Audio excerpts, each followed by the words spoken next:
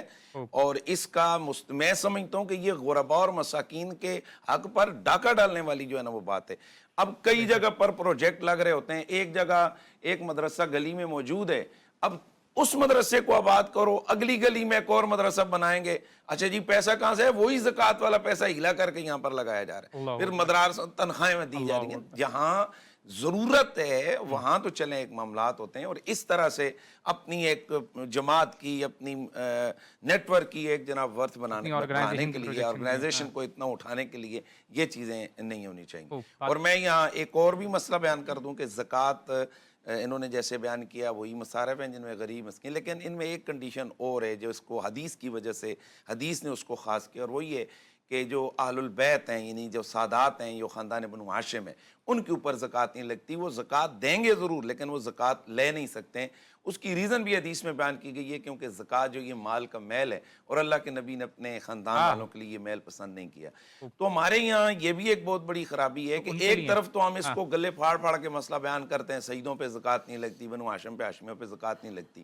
اور بھائی زکوٰۃ سے تو لوگوں کو روک رہے ہو، ساتھ دوسرا بھی تو لوگوں کو ترغیب دو کہ ان کی وہ مالک ہیں، وہ رسول اللہ کا خاندان ہے، ان کی خدمت کریں. آپ ان غربا سادات کے لیے کیا کریں گے؟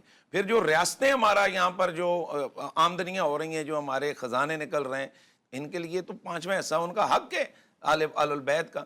اس میں سے رکاز کے اور اربوں خربوں روپے بنتے ہیں یہاں، تو وہ اس کی طرف کوئی توجہ نہیں ہے. تو اس کا نتیجہ کیا نکل رہا ہے کہ جو بہت سارے غریب سادات ہیں وہ غریب سے غریب تر ہو رہے ہیں، بہت ساری بیوہ سادات ہیں. اور اس پر میں آپ کے پروگرام کی وساطت سے گورنمنٹ سے بھی کہوں گا کہ اس پر ایک پراپر قانون سازی کریں. علماء ان کو اسسٹ کریں گے، علماء ان کے ساتھ رابطے میں رہیں گے. جہاں آپ کنجروں کے لیے، معذرت سے میں لفظ ذرا سخت ہو گیا، جہاں آپ کھیلوں کے لیے کروڑوں اربوں روپے، ایک بندے کو کروڑوں روپے کا اعلان کر دیتے ہیں جی اس نے تیر مار دیا جی تو اس کو جی 5 کروڑ روپے دے دیا. اور خدا کے بندو جو خاندان رسول ہے جن کا حق کھا رہے ہو تم، ان کے لیے قانون سازی کرو، ان کے لیے ایک الگ سے ڈیسک بناؤ جو زکوٰۃ سے علاوہ جو تمہارے اسپیشل فنڈز ہیں ان میں سے ان کا حق مقرر کرو، ان کو دو. تو یہ یقین کریں آپ، یہ ساری حکومتوں کے لوگ بھی، ہم بھی جو اگر آواز نہیں اٹھائیں گے ہم سارے اس مسئلے پہ پکڑے جائیں گے. اگر سیدہ زہرا پاک نے اتنا ہی پوچھ لیا کہ میری اولاد کے لوگ قسمہ پرسی کے عالم میں تھے، تم لوگوں نے ان کے لیے آواز تک نہیں اٹھائی ہے، تو ہم یہ چاہیں گے کہ ہمارے سیدی اعلیٰ حضرت امام اہل سنت امام احمد رضا خان فاضل بریلوی علیہ رحمہ، آپ کے حوالے سے میں جلدی چند سیکنڈ میں بات کرتا ہوں. ایک واقعہ آتا ہے کہ ایک سید صاحب آئے تو انہوں نے آواز لگائی، وہ ایک دیوانہ مزاج کے تھے. تو آپ نے اپنے جو ہے نا جو ان کا نوکر تھا اس کو بھیجا کہ اندر جاؤ اور جو ہمیانی نتھیلی جس میں ساری گھر کی رقم وغیرہ رکھی ہوتی وہ لے آؤ. تو جب لایا تو آپ نے اپنی جھولی میں اس کو ڈال کے یوں کیا، آپ نے فرمایا مالکوں کی کیا حیثیت ہے، ہم مالکوں کے آگے نوکروں کی کیا حیثیت ہے، آپ تو مالک ہیں، یہ لیں جو آپ کو. تو انہوں نے بیچ میں سے نا ایک سکہ اٹھا لیا. اب اس کے بعد جب بھی وہ نظر سے گزرتے تو آپ جا کر پیش کر دیتے اور فرماتے کہ ان کی یہ پسند ان کو دے دیا. تو ہمیں یہ مزاج رکھنا چاہیے کہ خاندان رسول ہے، نبی کا خاندان ہے، تو ان کی ہمیں اس حوالے سے عزت کا خیال رکھنا چاہیے. زین بھائی آپ سے گزارش ہے کہ اپنا کلام پیش کریں اور محفل میں جو 4 چاند لگائیں. پی نصیر الدین نصیر رحمۃ اللہ علیہ کا کلام پیش کر رہا ہوں. خدا کے فضل کا ایک شاہکار ہم بھی ہیں،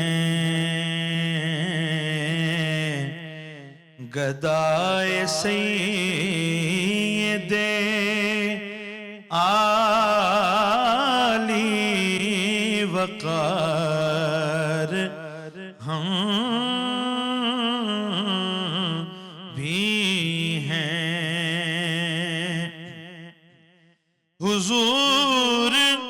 ہم کو بھی بلوائیے مدینے میں لیے ہوئے دل بے اختیار ہم بھی ہیں، اور صبا سے کہہ دو کہ جالی کو چومنے کے لیے صبا سے کہہ دو کہ جالی کو چومنے کے لیے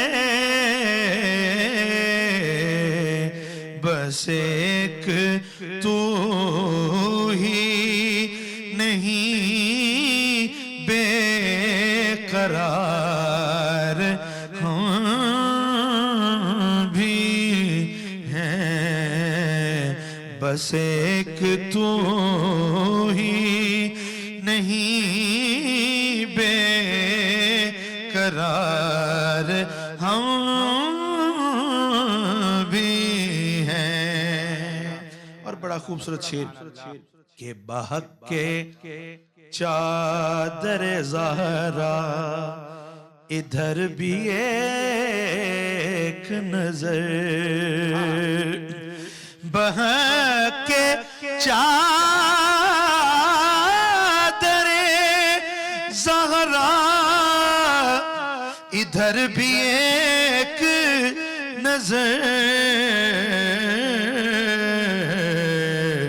غبار راہ میں اے شاہ سوار ہم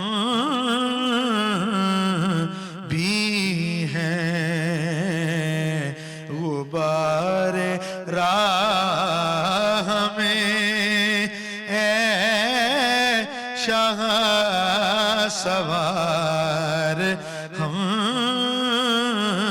بھی ہیں، خدا کے فضل کا ایک شاہکار ہم بھی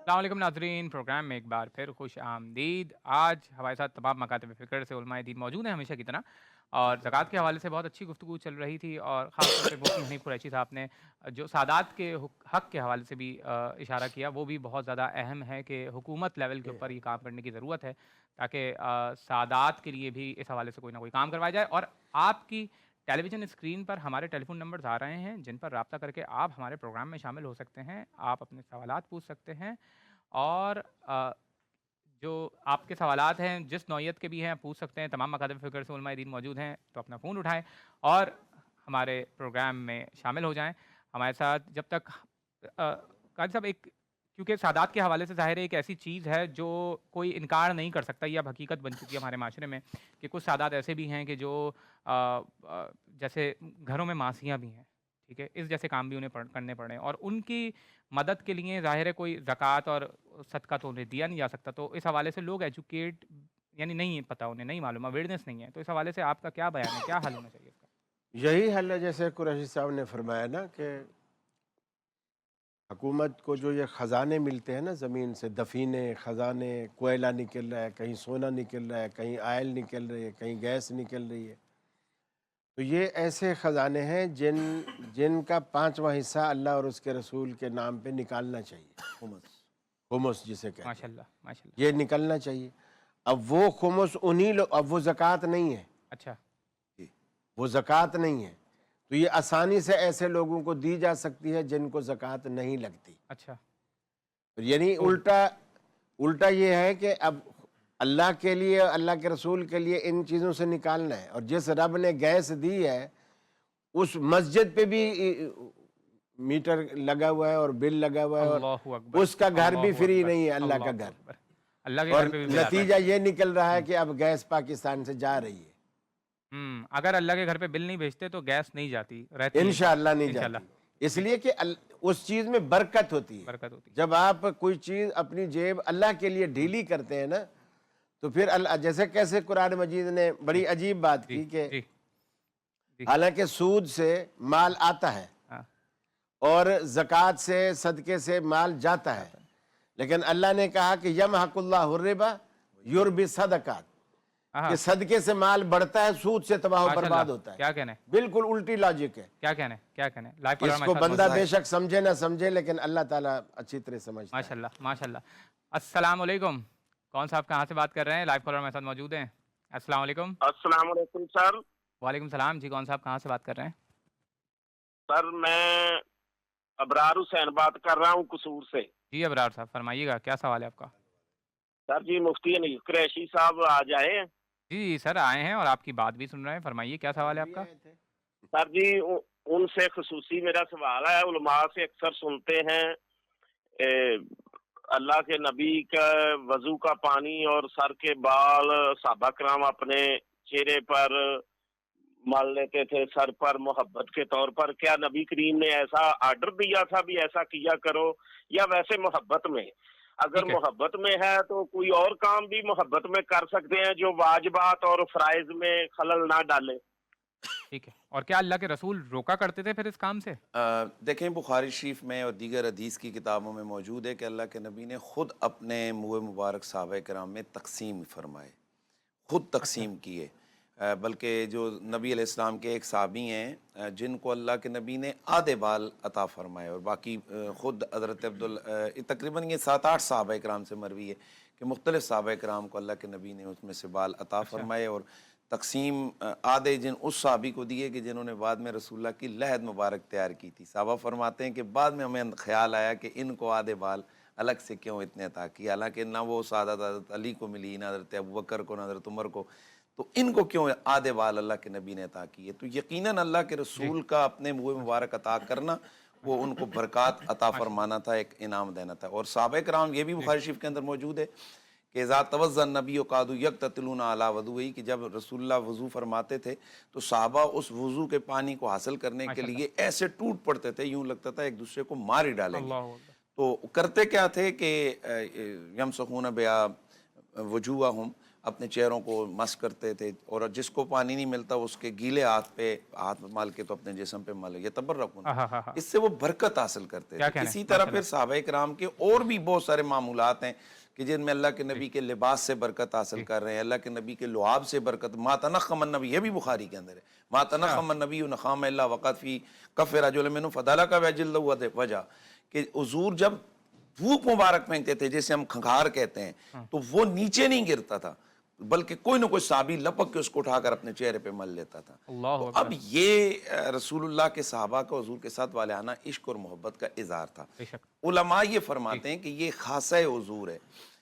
حضور کے ہی منہ مبارک تقسیم ہو سکتے ہیں، حضور ہی کے وضو کے پانی کو یوں جو ہے نا وہ کیا جا سکتا ہے، اور حضور ہی کے ساتھ یہ معاملات کیے جا سکتے ہیں. حضور کی ذات پر کسی اور کو قیاس نہیں کیا جا سکتا. باقی ہر بندے کے جو بال ہیں وہ مردار کے حکم میں آئیں گے. رسول اللہ صلی اللہ علیہ وسلم کے جو منہ مبارک ہیں ان کا معاملہ الگ ہے اور وہ تبرک کے حیثیت سے ہے. ایک اور لائیو کالر ہمارے ساتھ موجود ہیں. السلام علیکم. السلام علیکم. وعلیکم السلام جی. کون صاحب کہاں سے بات کر رہے ہیں؟ جی میں عمر بات کر رہا ہوں یو کے سے. جی سر فرمائیے گا، کیا سوال ہے آپ کا؟ میرا یہ سوال ہے کہ میرے جو والد صاحب ہیں نا وہ میرے دادا جان کی حیات میں ہی فوت ہو گئے تھے. ٹھیک ہے. تو میرے جو تایا جان ہیں انہوں نے کیا کیا ہے کہ اپنی حیات میں ہی ہمیں بھی جو ہے نا وہ جائیداد میں حصہ دار بنا دیا. اس کی وجہ سے کیا ہوا ہے کہ پیسے تو ہمیں مل گئے ہیں، لیکن میری جو پھوپھو ہیں تین، ان کا حصہ ظاہر ہے ہمارا جائیداد میں حصہ لینے کی وجہ سے، میری جائیداد میں حصہ لینے کی وجہ سے ان کا حصہ کم ہو گیا. تو کیا اگر میں اب ان کو واپس کرنا چاہوں وہ پیسے، تو کیا میں اس طرح کر سکتا ہوں کہ میری وجہ سے جو پھپھو ہیں 3 ان کا حصہ جو کم ہوا ہے میں ان کو وہ پیسے واپس کر دوں اور اوپر والے پیسے جو ہیں میں وہ ہبہ کے طور پر رکھ لوں؟ اچھا، یہ آپ یہ کہہ رہے ہیں کہ آپ کے دادا کا، آپ کے والد کا انتقال ہو چکا تھا، اور اس صورت میں آپ کے دادا نے پھر بھی آپ کو جو جائیداد ہے انہی کے سامنے؟ دادا نے نہیں، تایا نے، اس کے بعد دادا فوت ہو گئے تو دادا نے کوئی وصیت وغیرہ بھی نہیں لکھی ہمارے نام، لیکن تایا نے جو میرے ابو کے بھائی ہیں ایک ہی، انہوں نے ہمیں جائیداد میں حصہ بنایا ہے اس حساب سے جس حساب سے میرے والد کو حصہ ملنا تھا۔ صحیح ہے، مفتی رشید احمد۔ جی بالکل، انہوں نے سوال پوچھا ہے، بالکل ویلڈ بات ہے کہ ان کو حصہ ملنے کی وجہ سے ان کی جو پھپھی وغیرہ کا حصہ کم ہوا ہے، ظاہر ہے کہ شرعاً تو یہ حقدار نہیں ہے میراث کے۔ اگر ان کے والد صاحب کا اپنے والد کی موجودگی میں انتقال ہو گیا تو یہ وارث نہیں ہے ان کے۔ اچھا، تو ہاں ظاہر ہے کہ جب خود والد موجود ہے نا، مورث تو جب مرتا ہے تو اس کی میراث تقسیم ہوتی ہے، جب وہ زندہ ہیں تو اس کی موجودگی میں اس کے بیٹے کا انتقال ہو گیا تو اس کا میراث میں حصہ نہیں ہے۔ یہ الگ بات ہے کہ قرآن کریم نے اس کی ترغیب دی ہے کہ اگر ایسے لوگ میراث کی تقسیم میں آپ کر رہے ہوں تو آپ ان کو حصہ ضرور دیا کریں، کچھ نہ کچھ، یعنی احسان کے طور پر۔ ہر آدمی کوشش کرے کہ میں کچھ اس کو سپورٹ کر دوں۔ تو ان کی وجہ سے پھوپھی کا جو حصہ کم ہوا ہے، یہ بہرحال ان پر لازم ہے کہ وہ جس کا جتنا حصہ پرسنٹیج کے حساب سے کم ہوا ہے ان کو ادا کر دیں۔ خوب جی، اب ایک اور لائیو کالر لیتے ہیں۔ مفتی صاحب کچھ کہنا چاہ رہے ہیں؟ ایک لائیو کالر لیتے ہیں۔ السلام علیکم۔ وعلیکم السلام جی، کون سے آپ کہاں سے بات کر رہے ہیں؟ جی طلحہ بات کر رہا ہوں لاہور سے۔ 2 سوال ہے میرے۔ جی طلحہ صاحب فرمائیے گا، کیا سوال ہے آپ کا؟ پہلا سوال یہ ہے کہ جو بچہ رمضان میں پیدا ہوتا ہے اس کا بھی فطرانہ دیتے ہیں حالانکہ اس نے کوئی غلطی کوتاہی نہیں کی، اور دوسرا یہ ہے کہ اس دنیا میں نماز ادا کرنی فوت ہونے کے بعد نہیں، تو جب نبی پاک معراج پہ گئے حضرت موسیٰ علیہ السلام کو آپ نے قبر میں نماز ادا کرتے دیکھا تو اس کی وضاحت کر دیں۔ ٹھیک ہے علامہ صاحب، ایک رمضان کے حوالے سے جو سوال پوچھا گیا ہے کہ فطرہ، بچہ چھوٹا سا پیدا ہوتا ہے اس کا بھی فطرانہ دینا ہوتا ہے، ایسا کیوں ہے؟ انہوں نے جو سوال کیا نا تو اس سے لگتا ہے کہ گویا انہوں نے سمجھا کہ فطرانہ دینا کوئی جرمانہ ہے، تو اس لیے جو ہے اس بچے کا کیا قصور ہے، یہ جرمانہ اور ویسے نہیں بھی ہے۔ اگر شیخ صاحب اگر غلطی مانا بھی جائے تو دنیا میں آنا کا کیا غلطی ہے؟ تو فطرانے کے حوالے سے یہ گویا آپ کی جان کا صدقہ ہے، اس لیے چاہے بچہ ہو یا بڑا ہو سب کی طرف سے دینا چاہیے، اور یہ اس پر فرض ہے جو گھر کا سربراہ ہے اور اس گھر کا کچن جس کی آمدنی سے چلتا ہے۔ لہٰذا اگر آپ کے گھر میں عید کی شب، رمضان المبارک کی آخری شب جو گزرتی ہے، تو آپ کے گھر میں جتنے بھی افراد آپ کے دسترخوان پہ موجود ہوں گے ان سب کی طرف سے فطرانہ دینا اس گھر کے سربراہ کی ذمہ داری ہے۔ اب چاہے وہ چھوٹا بچہ ہو یا وہ ملازم ہو یا وہ مہمان ہو، اگر اس نے افطار آپ کے دسترخوان کے اوپر کیا ہے اور آپ کے گھر سے کھایا ہے تو اس کا آپ کو فطرانہ دینا پڑے گا۔ ایک اور لائیو کالر ہمارے ساتھ موجود ہیں۔ السلام علیکم۔ وعلیکم السلام۔ جی کون صاحب؟ کیسے ہیں آپ سب؟ خیریت سے؟ جی اللہ کا شکر۔ کیا سوال ہے آپ کا، فرمائیے۔ جی سر، میرا سوال یہ ہے کہ اہل حدیث علماء اکثر احناف پر فتوے لگاتے ہیں، بدعت کرتے ہیں، تو کیا اہل حدیث کی مساجد میں بھی ختم تراویح یا ختم قرآن ہوتا ہے، مجلس کا انعقاد بھی ہوتا ہے، مٹھائیاں بھی تقسیم ہوتی ہیں، درس بھی ہوتا ہے اس میں، تو کیا یہ حدیث سے ثابت ہے؟ یہ کائنڈلی اس بارے میں ٹھیک ہے۔ سوال یہ ہے کہ آپ لوگ بہت زیادہ الزام لگاتے ہیں، بدعت لگا، آپ اسی سمجھ گئے آپ؟ بھائی ہم الزام نہیں لگاتے بھائی۔ اچھا دیکھیے کوئی بھی عالم کسی کو بدعتی نہیں بنا سکتا، اچھا، کسی کو مشرک نہیں بنا سکتا، کہہ سکتا ہے، صرف وہ آگاہ کرتا ہے کہ آپ کا یہ عمل جو ہے یہ بدعت پر مبنی ہے۔ یہ عمل مولوی کے یہ اختیار میں نہیں ہوتا کہ وہ جس کو چاہے بدعتی بنا دے، جس کو چاہے جنتی، جس کو چاہے دوزخی، یہ ہمارے اختیار میں نہیں ہوتا۔ اب انہوں نے جو اعتراض کیا ہے کہ بھئی اہل حدیث مٹھائی بانٹ رہے ہوتے ہیں، اگر ہم بانٹیں تو بدعت ہے بھی، اگر ختم والی مٹھائی آپ بھی بانٹو تو ہم بدعت نہیں کہتے ہیں۔ ہم نے کب کہا ہے کہ قرآن، پہلی بات یہ ہے کہ حضرت عمر کے بارے میں آتا ہے کہ انہوں نے ایک موقع پر قرآن مجید کی تکمیل کی اور انہوں نے گائے ذبح کر کے لوگوں کو کھلائی، یہ حدیث شکرانے کے طور پر، شکرانے کے طور پر انہوں نے گائے ذبح کر کے لوگوں کو کھلائی۔ تو اب ہم کہتے ہیں کہ اگر وہ اپنے شکرانے کے طور پر اظہار کر رہا ہے اور ہم یہ پابندی نہیں لگاتے، البتہ یہ ریاکاری کا پہلو اس میں نہیں آنا چاہیے جو یہاں لوگ کرتے ہیں، ڈبے چھپے، حافظ کا نام، حافظ کے ابا کا نام، پھر نانا کا نام، پھر اس کے بھائیوں کا نام، پوری فیملی کے نام ہوتے ہیں، پھر اوپر لکھا ہوتا ہے برائے ایصال ثواب، اور پھر وہ مٹھائی، وہ ایک ریاکاری کا ایک پہلو ہوتا ہے۔ وہ اگر نہیں ہے، اگر آپ اس حوصلہ افزائی کے طور پر کہ آپ کا بچہ بھی پہلی مرتبہ قرآن پڑھ رہا ہے, دوسری مرتبہ اس نے قرآن ختم کیا ہے, اور آپ یہ سوچ کر کے چلو مجھے بڑی خوشی ہوئی ہے میرا بیٹا حافظ ہوا ہے اور اس نے مصلی بھی سنا ہے اور آپ نے نمازیوں کو کچھ کھلا دیا ہے, تو اس میں کوئی حل مٹھائی کھانے میں کوئی مسئلہ نہیں ہے. تو یہی ماشاءاللہ قاری صاحب نے آج بہت زبردست اصول پیش فرما دیا کہ اگر ایک نعمت اس کو میسر آئی ہے, قرآن اس کو اللہ تعالیٰ نے دولت دی ہے, بچے کو دی ہے, تو اس پر اللہ کا شکر ادا کرنے کے لیے وہ اگر کسی کو مٹھائی کھلاتا ہے, حلوہ کھلاتا ہے یا اس کو چاول کھلاتا ہے تو اچھی بات ہے. اور یہی تو ہم کہتے ہیں کہ کائنات کی ساری نعمتوں سے بڑی نعمت ذات پیغمبر ہے, رسول اللہ کی ذات ہے. اللہ نے وہ نعمت ہمیں عطا فرمائی ہے, ہم اس کی خوشی کے اظہار کے لیے بھی حلوے پکاتے ہیں, مٹھائیاں کھلاتے ہیں. تو ادھر بھی یہ نا فتویٰ یہی, اس کالر نے یہ کہا ہے کہ ذرا ہلکا ہاتھ رکھا کریں, اس پہ بھی فتوے نہیں جو ہے نا. ہاتھ ہمارا ہلکا ہے اور ہمیشہ ہلکا ہی رہا ہے. دیکھیے جو بات آپ کر رہے ہیں وہاں ایک تو ثواب کا عنصر شامل ہے, پہلی بات, اور اس کو دین سمجھ کے کیا جا رہا ہے.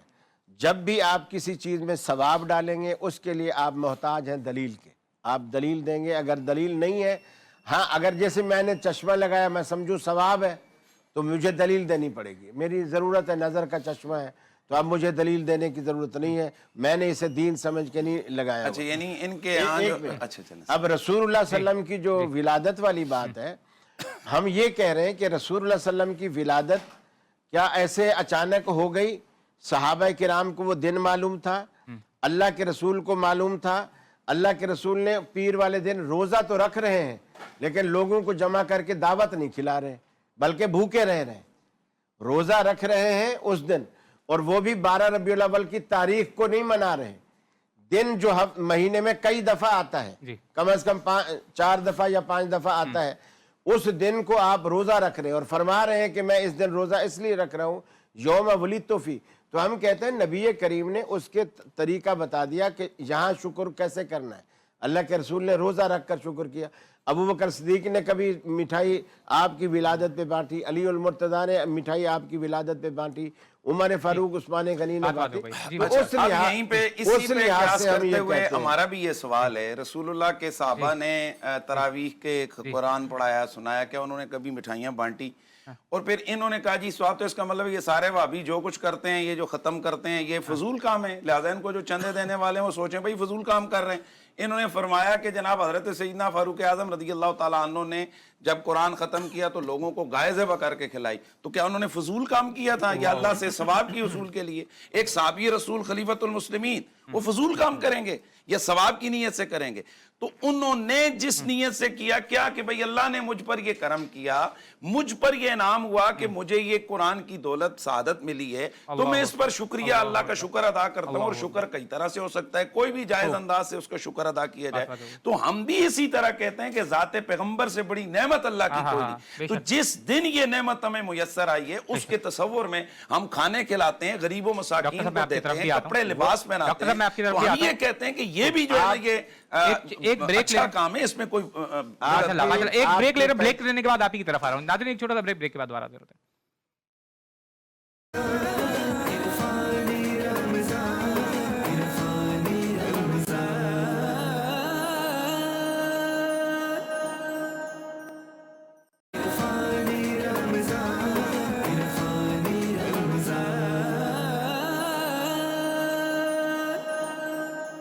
السلام علیکم ناظرین, پروگرام میں ایک بار پھر خوش آمدید. ہمارے ساتھ ابو انشا ڈاکٹر قاری خلیل الرحمان جاوید صاحب موجود ہیں. ڈاکٹر صاحب بریک سے پہلے کچھ کہہ رہے تھے, معذرت آپ کی بات کم. جزاک نہیں, کوئی ایسی بات نہیں, جزاک اللہ. میں صرف یہ پوچھنا چاہ رہا تھا کہ رسول اللہ صلی اللہ علیہ وسلم کی ولادت با سعادت کتنی مرتبہ ہوئی؟ ظاہر بات ہے ایک مرتبہ ہوئی.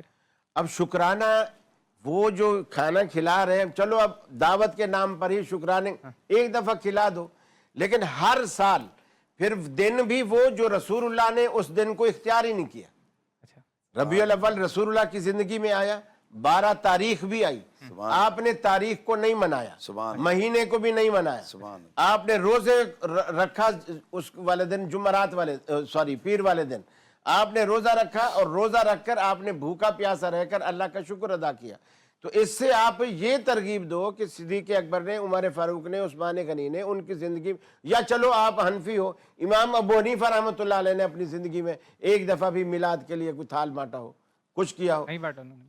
یہی تو ظلم ہے نا کہ جس امام کے پیروکار ہیں اس امام کے بھی خلاف جا رہے ہیں. ماشاءاللہ میں آپ کے طرز استدلال کو دونوں ہاتھوں سے سلام اور 70 توپوں سے سلامی ہے کہ حضور کی ولادت ایک دفعہ ہوئی ہے تو پھر ہمیں ایک ہی دفعہ خوشی منانا چاہیے. بندہ خدا قرآن ایک دفعہ نازل ہوا تو ہر سال لیلۃ القدر کا کیوں پھر یہ جناب تلاش کرتے ہو؟ ہر سال کیوں لیلۃ القدر کی خوشیاں مناتے ہو؟ ہر سال کیوں جناب اس میں برکات حاصل کرتے ہو؟ تو بھائی جان جب بھی جس دن اللہ کا کرم اور انعام ہوا ہوتا ہے، جب وہ لوٹ کے آتا ہے تو اپنے ساتھ خیر و برکات لے کر آتے، اپنی یادیں لے کر آتا ہے. حضرت سیدنا عیسیٰ علیہ السلام آپ دعا فرماتے ہیں کہ ربنا انزل علینا مائدۃ من السماء تکون لنا عیدا لاولنا وآخرنا. یا اللہ آسمانوں سے ہمارے لیے ایک دسترخوان نازل فرما. جس دن وہ دسترخوان نازل ہوگا وہ دن ہمارے اگلوں پچھلوں کے لیے عید کا دن بن جائے گا. یعنی اللہ کے نبی حضرت عیسیٰ کا ایک معجزے کا ظہور ہو تو وہ دن ان کے اگلوں پچھلوں کے لیے عید کا دن بن جائے. اور جس دن رسول خدا اللہ کی نعمت عظمیٰ ہم مسلمانوں کو میسر آئے تو وہ دن ہمارے لیے کیوں نہ برکت کا باعث ہو. ہم یہاں پر یہ جو انہوں نے کہا ہے، ہم کب انکار کرتے ہیں کہ اس دن روزہ نہ رکھو؟ ہم کہتے ہیں روزہ رکھو، کوئی بھی نیکی کا کام کرو، یعنی ہم روزہ رکھیں یہ بریانی کھائیں، ذکر رسول. روزہ ہماری طرف بنیادی طور پر تو ہم کہتے ہیں کہ اللہ کا شکر یوں ادا کرو کہ اللہ کی جو نعمت عظمیٰ ہیں ان کے پرچار کرو، ان کی سیرت کا ذکر کرو، ان کی ولادت کی عظمتوں کو بیان کرو. تو ذکر رسول کر کے یا اللہ کی نعمت مخلوق خدا میں بانٹ کے کوئی بھی ثواب کا کام کر کے آپ اللہ کی خوشی کا اظہار اور تشکر کا اظہار کر سکتے ہیں. اس کو محدود کرنا کہ جی یہ کر سکتے ہیں اور وہ نہیں کر سکتے. مفتی صاحب بھی بہت دیر سے میرے خیال سے مجھے صرف ایک بات کرنے دیں، پھر میں اپنا ٹائم انہیں کو دے دوں. صرف یہ بات، انہوں نے 70 توپوں کی سلامی دی، میں 120 توپوں کی سلامی دیتا ہوں اس دلیل پر کہ جی قرآن ایک دفعہ نازل ہوا، لیلۃ القدر ہر سال مناتے ہو. اللہ تعالیٰ نے کہا ہے کہ ہر سال مناؤ. جبریل ہر سال اترتا ہے، فرشتے ہر سال اترتے ہیں، اللہ کی رحمت ہر سال اترتے ہیں. وہاں آپ بتائیے کہ اللہ کے رسول کے بارے میں آپ نے کہا ہو کہ ولادت کی وہ برکات ہر سال اترتی ہیں. ہر سوموار قرآن مجید ایک دفعہ اتر گیا. رات کی جو ہے برکات وہ آج بھی موجود ہے اور ہر سال موجود ہے. ولید بھائی، اللہ کا نبی ہر سوموار کو روزہ رکھ کے بتا رہے ہیں کہ سال کو تو چھوڑو، روزہ رکھتے ہیں، بریانی چھوڑو، حلوہ چھوڑو، روزہ رکھو. لیکن اس حوالے سے میں یہ عرض کروں گا کہ جیسے یہ بات ہوئی نا، رسول اللہ صلی اللہ علیہ وسلم کا معمول یہ رہا آپ کی ساری حیات طیبہ میں کہ پیر کے دن آپ روزہ رکھتے تھے، اور آپ سے جب پوچھا گیا تو آپ نے فرمایا کہ اس دن میری پیدائش ہوئی ہے. تو یہ تو یقیناً اس میں کوئی دو رائے نہیں ہے، اور ظاہر ہے کہ اس کی ہمیں ترغیب دینی چاہیے. جو چیز صحیح احادیث سے ثابت ہو، حضور علیہ السلام کی ساری زندگی کا عمل ہو، آج تک ساری امت کے لیے یہ سنت عمل ہے کہ وہ پیر کے دن کا روزہ رکھیں، جمعرات کے دن کا روزہ رکھیں. وجہ اس کی کہ حضور علیہ السلام نے اس کا اہتمام کیا ہے. تو میں یہ سمجھتا ہوں کہ ہمارے ہاں جتنی ترغیب اس چیز کی ہونی چاہیے تھی کہ جو چیز سنت سے براہ راست ثابت ہے، حضور علیہ السلام نے یہ عمل کیا، صحابہ کرام کا عمل تھا، تو اس پر اتنی توجہ نہیں ہے جو براہ راست ثابت ہے. دوسری بات یہ ہے کہ اگر ہم سیرت کا، تاریخ کا مطالعہ کریں تو جیسے بھی یہ بات ہو رہی ہے رسول اللہ صلی اللہ علیہ وسلم کی جو تاریخ ولادت ہے، یہ خود مورخین، سیرت نگاروں کے درمیان ایک مختلف ہی معاملہ رہا ہے کہ پیدائش کی تاریخ 12 ہے، 9 ہے، 8 ہے، مختلف روایات اس کے اندر ملتی ہیں. اب ظاہر ہے کہ جب یہ چیز خود مختلف ہی ہے تو اس میں کسی ایک دن کو متعین کر کے اور یہ طے کر لینا کہ اسی دن ہم نے یہ کام کرنا ہے، اس کے علاوہ کوئی نہیں کرنا، تو اس سے زیادہ حدیث کو سامنے رکھتے ہوئے بہتر یہ کہ تاریخ متعین کرنے کے بجائے پیر کے دن کا تعین کیا جائے، اور پیر کے دن کا تعین کرتے وقت بھی اس میں وہ عبادت کی جائے جو رسول اللہ صلی اللہ علیہ وسلم سے مشروع ہے. تو ظاہر ہے کہ جتنا ہم سنت کے قریب رہیں گے، باقی ظاہر ہے کہ یہ اس میں کس کو کوئی شک شبے کی، مطلب کون دنیا میں تو سمجھتا ہوں کوئی کافر بھی ایسا نہیں ہوگا جو یہ کہے کہ ہمیں رسول اللہ کے آنے کی دنیا میں خوشی نہیں ہے. مسلمانوں کے لیے تو سب کچھ ماوا و ملجا حضور علیہ السلام کی ذات ہے، لیکن کوشش ہمیں یہ کرنی چاہیے کہ جو کام سنت کے قریب ہو، احادیث سے ثابت ہو، ہم اس پر عمل کریں. لیکن یہ بھی ذہن میں رہے کہ کوئی ایک دن متعین نہیں ہوتا ہے. دیکھیں کوئی نہ کوئی دن تو چاہے کسی کے یہاں 7 ربیع الاول ہے، 17 ہے یا 12 ہے، کہ امت بھائی ایک دن کوئی ولادت ہوئی ہے. ہمارے یہاں کوئی ایک دن مقرر نہیں ہے، ہمارے یہاں تو سارا سال میلاد ہوتے ہیں، اس تصور میں لیکن کچھ کردار پیر کا ہوتا ہے، اختلاف سارا کہیں سال نہیں، ہوتا ہے۔ تاریخوں میں اختلاف ہے، پیر کے دن کا اختلاف نہیں یہ ہے۔ اچھی بات ہے، میں نے ان کا رد تو نہیں کیا، اچھی بات ہے، سموار ایک بات ہمیں سمجھنے کی ضرورت ہے، علماء کرام میں اگر تھوڑا سا تحمل اور بردباری پیدا ہو اور اس طرح کے اختلافات کو خوش اسلوبی سے مان لیں اور اپنے فہم پر عمل کریں اور دوسرے پر اعتراض نہ کریں، تو اس سے دین کا فائدہ ہوگا اور بے دینوں کا نقصان۔ لیکن اگر چھوٹی چھوٹی چیزوں پر اسی طرح سے اسکرین کے اندر، اسکرین کے سامنے، لوگوں کے سامنے اختلافات کو ہم بڑھاتے رہیں نا، جبکہ کوئی بنیاد نہیں ہے اس کی، اس کا جو میسج جاتا ہے وہ اسلام کے نقصان میں جاتا ہے۔ فرقے کا ہو سکتا ہے 19-20 کا کوئی فائدہ ہو، لیکن اسلام کے نقصان میں جاتا ہے، اور پھر اس کا انجام وہی ہوتا ہے جو مسیحیت کا 300-400 سال پہلے ہو چکا ہے۔ تو اس وقت ہم اس فیز میں ہیں کہ ہمیں، میرا خیال ہے، مشترکات کی طرف جانا چاہیے۔ نبی کریم اس کائنات میں اللہ تبارک و تعالیٰ کی طرف سے سب سے بڑا انعام ہے پورے عالم کے لیے۔ ان کی آمد کی خوشی اگر 365 دن منائی جائے تو یہ بھی کم ہے، رات دن اگر ان کو یاد کیا جائے تب بھی کم ہے، رات دن اگر ان کی اس ملی ہوئی نعمت پر آپ مٹھائیاں بانٹیں، خوشیاں کریں، ان کی سیرت کو اپنائیں تو یہ کم ہے۔ اس لیے اس طرح کی چیزوں کو یہ نزاع اور باعث اختلاف نہیں منانا چاہیے۔ جہاں تک سنت کا تعلق ہے، اس میں کوئی شک نہیں کہ جو چیز رسول کریم سے ثابت ہے وہ سنت ہے۔ جو چیز ثابت نہیں ہے وہاں پر اب دو طرح کی صورتیں ہیں۔ ایک یہ کہ ایک چیز ہے جس سے رسول اللہ نے منع کیا ہے، جہاں منع کیا وہاں پر آپ کو بالکل نہیں کرنا چاہیے، چونکہ وہ سیرت کے خلاف ہے، سنت کے خلاف ہے، اور جہاں منع ہے وہاں پر حرام ہے۔ جہاں منع نہیں کیا وہاں پر جواز ہے، جہاں پر جواز ہے وہاں پر آپ اپنی مرضی سے جو بھی خیر کا کام کریں، خیر کا، وہ آپ مختار ہیں، کر سکتے ہیں، چاہے کوئی بھی خیر کا کام ہو۔ خیر کے کام میں ہمیشہ اللہ راضی ہے، اس میں آپ کو کوئی شک نہیں ہونا چاہیے۔ اب کیا کسی مومن، کسی مسلمان کو خوشی دینا خیر کا کام ہے یا نہیں؟ ادخال السرور فی قلب المؤمن خیر ہے یا نہیں ہے؟ اگر ہے تو پھر اس میں یقیناً ثواب ہے، چونکہ یہ خیر ہے۔ اب اگر رسول کریم کے نام سے ہے، اہل البیت کے نام سے ہے، رسول اللہ کے جانثار اصحاب کے نام سے ہے، تو اس میں خیر ہے، ثواب ہے، اور آپ کو شک بھی نہیں ہوگا۔ بہت ہی خوبصورت پیغام علامہ امین شہیدی صاحب کی طرف سے آ گیا ہے۔ ٹائم آؤٹ ہو چکا ہے، بالکل رننگ آؤٹ آف ٹائم، اور ہمارا ایک چھوٹے سے بریک کے بعد حاضر ہوتے ہیں۔ ہمارے فرحان علی وارث بھائی لیڈ کر رہے ہیں نشریات کو، آپ کے سامنے دسترخوان پہ حاضر ہوں گے دوسرے مہمانوں کے ساتھ۔ تب تک کے لیے اجازت دیجیے، ایک چھوٹا سا بریک، کہیں نہیں جائیے گا۔